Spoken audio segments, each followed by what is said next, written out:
Shelley Fabares foi a única atriz a co-estrelar 3 filmes com Elvis Presley. São eles: Girl Rap, de 1965, Spin On, de 1966 e Clam Bake, de 1967. Uma queda revelou uma condição de saúde que salvou sua vida. Problemas graves foram descobertos no fígado da atriz após uma queda em 1994, na qual quebrou todas as costelas do lado esquerdo. No ano 2000, Fabares recebeu um transplante de fígado que salvou sua vida. Seu cabelo rosa, que se tornou uma característica notável em aparições públicas posteriores, foi inspirado por uma mulher que ela viu em um salão de beleza durante seu tratamento. Na entrevista a seguir, Shelley Fabares fala sobre seu relacionamento com Elvis e como sente falta dele até os dias de hoje. And then I was asked to come out to MGM and they cast me in the first movie I did with Elvis Presley as his leading lady, and it was called Girl Happy in 1964. And then we made... You were his leading lady? Yes. In Girl Happy? In Girl Happy, yes, I was. Cynthia Fox. You don't remember all the names you played, but some you do. What was it like to work with Elvis Presley? It was absolutely fabulous. It was a huge, gigantic, screaming Elvis Presley fan. I liked him, and I liked a lot of his records, but at that point in my life, who I was in love with was Jimmy Stewart. I had sort of somewhat a different sensibility, I guess. So, but I was cast in this movie, and I knew, and it was a sweet movie. It was a nice, it was an Elvis Presley movie, but it was one of his better ones, I have to say. It's the first day of shooting. I'm on the set, and best way I can describe it is you just something was happening, and I didn't know what it was, and everybody kind of stopped, and I looked over, and from that end of the sound stage, it was Elvis, and he was walking in. He wasn't doing anything, he was walking in. And the presence that this man had, you couldn't talk, nobody did anything. You just sort of stopped and watched him. And I remember thinking, oh my God, it's Elvis Presley.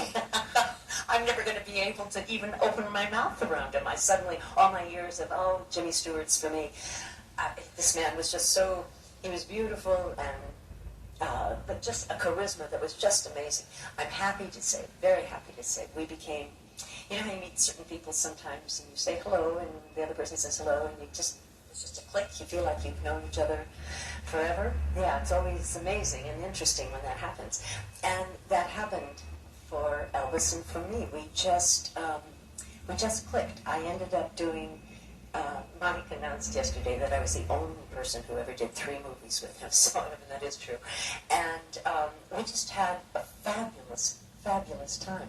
There was, people usually ask me, so was there a romance? Usually the first question I'm asked is, what was Elvis like? And then the second question is, what was it like to kiss Elvis?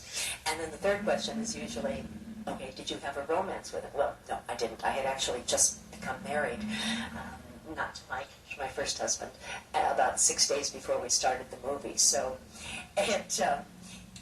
what it was, I think, for Elvis was that, because every woman around him, I'm telling you, it was just like radar. They would just go flying for him. And he got it that I really liked him at the beginning, and we ended up truly loving each other, but there was no romantic involvement, and I think he didn't have that almost at any time in his life, and I think it was very refreshing for him, and I think allowed him to relax in a way that he probably wasn't able to when the flirtatious thing was going on. But I loved him. He was charming. I miss him to this day, always will miss him, and he was that Southern gentleman that we all loved and thought of, and I just ache for what happened with him. It should never have happened, and he being was another victim of show business, really. Yes, he was. I mean, he made a lot of choices that were bad choices, but it came out of, I always say, he was born 19 years old from Tupelo, Mississippi, and second movie that I made with him, we did in 1966, and we were shooting out at MGM. And MGM, they've seen everybody. You know, they've seen Clark Gable. It just meant mention a star, and they were always there. They don't care about anybody. They usually are just looking at their watch. When is it time to go home? Okay, so I'm at the commissary one day having lunch, and my back is to the door. And this is at sort of the lowest point of Elvis's career, because the Beatles had arrived and the Beatles had swept everything.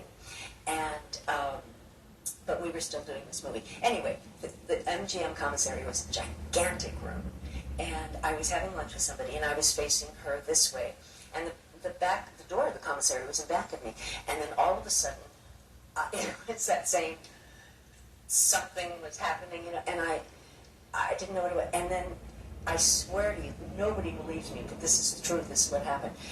Everybody in the commissary started to get up. And and I thought, what in the world? And they were just rushing. And I turned around, and you know how when you're trying to look through a glass door, you're outside, the sun is out, and you have to do this to see in?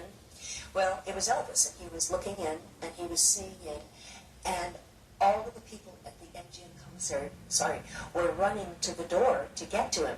And you saw him, you know, just see them, and then it just disappeared. So I've always thought, here he was at the lowest point of his career. He's been taken over by the Beatles, etc., and this commissary, which had to have, I don't know, 700 people in it, went racing after him. What was it like to be a 19-year-old boy from Tupelo, Mississippi, and have that happen only 10 times more, 100 times more? He almost, I hate to say it, but almost didn't stand a chance to survive that. It was such an unreal, out-of-world experience, and I don't think anybody can understand it unless it happens to them, you know. I mean, I saw it, but it's just hard to imagine. But I loved him, and I still love him, and I miss him every day. Elvis, forever.